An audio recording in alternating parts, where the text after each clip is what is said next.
All right, so as you guys know, we're going to be talking about the United States Secret Service. It's a kind of an enigmatic and storied law enforcement agency in America. And they just did an interview with Forbes. I don't want to say they, but and you know, members of the Secret Service did an interview with Forbes that dropped last week.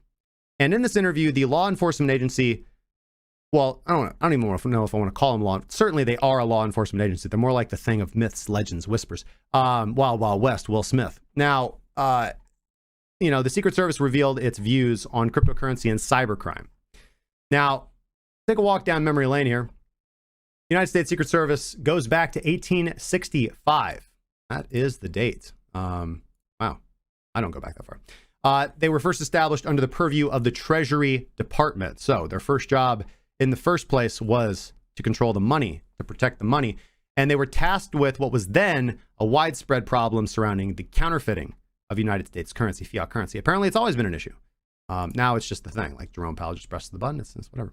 And it's since then most famously developed its reputation as presidential protectors, the protection detail that shadows the United States president in his travels and public appearances. And it just so happens that that's not the only duty that they are responsible for today. So in this interview, they have Jonah Force Hill. He is the U.S. Secret Service Cyber Policy Advisor. He went on the record to provide some insight into what he and what the service's modernized role looks like. So this is kind of like interesting. Anyways, I think this stuff's interesting.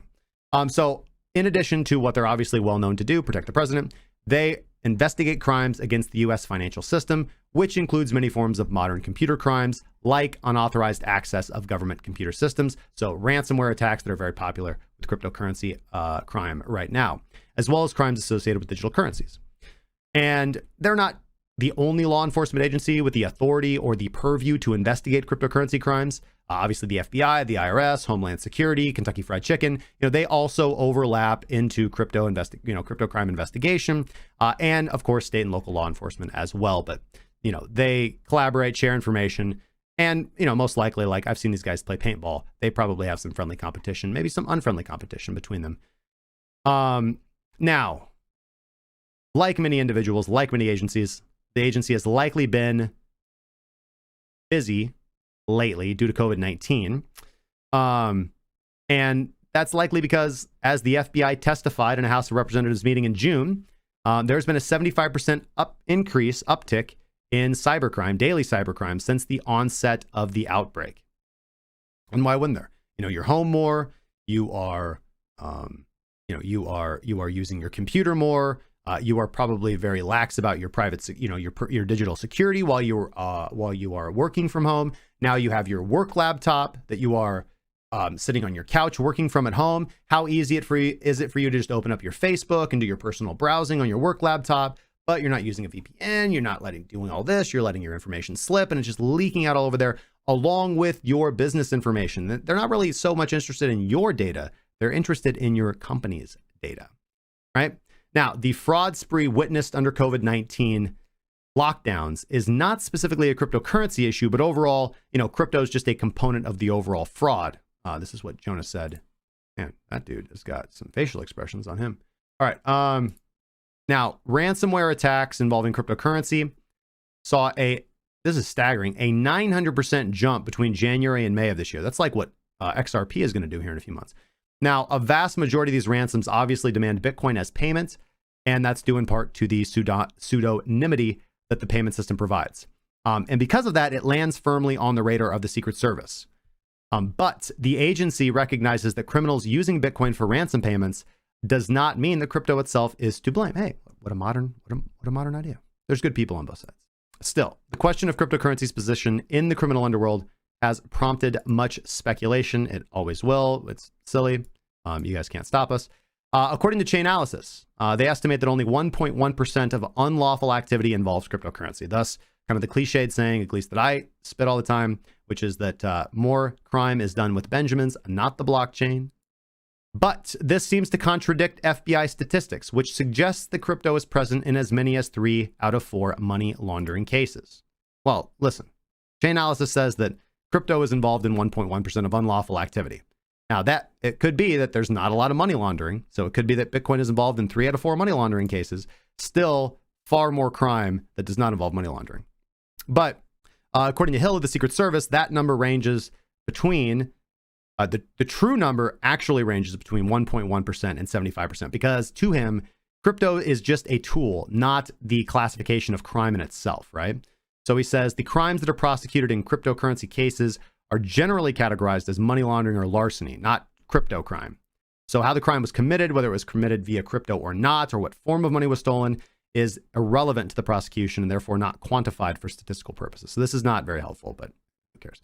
And he went on to he went into the rising phenomenon of crime as a service in the world of cybercrime, noting that these cyber criminals often offer their products and services for a fee. Yeah, in our YouTube comments, I don't know if you've heard, but Hacker Angelo can get you 4 BTC for free. If he could get 4 BTC for free, why would he not just get himself 4 BTC? It doesn't make any sense. Angelo, what do I not see here, man? Yeah, I mean, this is the way that it is. Like, you know, everything is a service, and individuals who have the skills are more than willing to trade their services for currency or money or whatever they desire on the internet. On darknet markets, for example, custom ransomware software is traded for Bitcoin or Monero if you're smarter, which allows less tech-savvy criminals to get the tools they need to extort others in attacks launched against their preferred targets. If you ever wanted to ruin your ex-girlfriend's Facebook account, darknet is the place to go. And that, you know, helps explain the 900% jump in ransomware attacks this year. You know, more cyber criminals are tapping dark web markets for easily deployable box exploits. But Hill suggests that the process of carrying out a ransomware crime, start to finish, can be a lot more sophisticated, something more akin to Ocean's 11. Come on, man. At least they didn't say Ocean's 12. But with crypto used as one of the tools in the heists. So he says, quote, this crime as a service model allows criminal groups to come together for a particular scheme, only to disassemble once the scheme is completed, Hill said, likening the model to the crews seen in old school bank heists. Well, listen, you know, seeing as how a lot of communication is done nowadays through like Telegram and Discord, you know, I got to wonder, like, are they dressing up like Reservoir Dogs? I doubt it. I mean, they're sitting from their living rooms, their mother's basements, right? Like, you know, you need that cool heist music. I love heist movies. Yeah, so build a team for the job. Right? Hire a guy who knows the bank layout, another guy who can break a safe, a guy who knows how to dismantle an alarm system, a getaway driver, a lookout. It's the same thing here, but in the digital world. All right, so if the Cracking Cryptocurrency team was a crew, who would be the safe breaker? I feel like Jason would be the safe breaker. Or maybe he'd be the guy who knows how to dismantle the alarm system. That'd probably be Ben. Getaway driver, I feel like that'd have to be Jack. No, maybe Jack would be the best lookout. I don't know. And I would probably be the guy who knows the bank layout. Charm is a crime. So crime as a service in major cyber heists, resembling something out of the Prohibition era, could likely make a good movie someday. In the meantime, we're going to link the Forbes article and Secret Service interview in the description below if you guys are looking for a good read this afternoon. Alex is the wild card. You're the muscle, man. Here's the Forbes article. All right. And speaking of the Secret Service, so it just so happens that the latest government agency to acquire a Coinbase Analytics license, following along with the DEA and IRS, having recently scored a similar license. And of course, this raised, you know, concerns, ire, pitchforks in the community, and even led to a minor exodus of customer funds in protest a few months ago, funds leaving Coinbase. Now, the license that Coinbase Analytics provides gives the agency the tool for the next 4 years for the low price of $183,730, payable in Zcash. The license expires in 2024. Now, only Coinbase was considered by the U.S. Secret Service for the contract, and other potential competitors were only able to bid for future reference. And of course, this begs the question, right? Or why, you know, what is so special about Coinbase Analytics software over similar tools on the marketplace, right? We have established Chainalysis companies and Chainalysis products. So what is so special about Coinbase's analytics? You know, keep in mind that this data and the Coinbase Analytics product have never been available to the public, despite the fact that Coinbase has insisted in the past that their analytics data is 100% sourced from publicly available information. Is that so, Brian? And why won't you let us see us, Brian? Show us the black box, Brian. Let's see here. And licenses for the software are not publicly available. So you are not allowed to purchase one yourself and find out for yourself. Only the government can.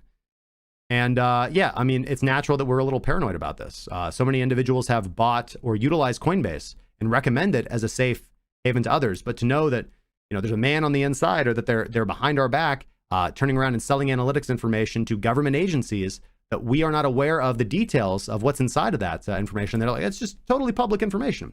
Well, then why don't you tell us what it is, bud? This led to a hashtag delete Coinbase movement trending on Twitter, as users were paranoid that Coinbase may be spinning their private data off to U.S. authorities, and some decided to leave the platform in protest. I don't blame them. Go to Kraken. And Brian Armstrong is the CEO, of course, took to Twitter here and said, we did this via an acquisition, which did not go very well, honestly, and we had to cycle out some team members. Some people just were not on board. We had to let them go. But we were able to rebuild the team and set up this functionality in-house. And okay, so here he goes on to say, it's expensive to build this capability, and we want to recoup costs. There is an existing market for blockchain analytics software, so we sell it to a handful of folks as well.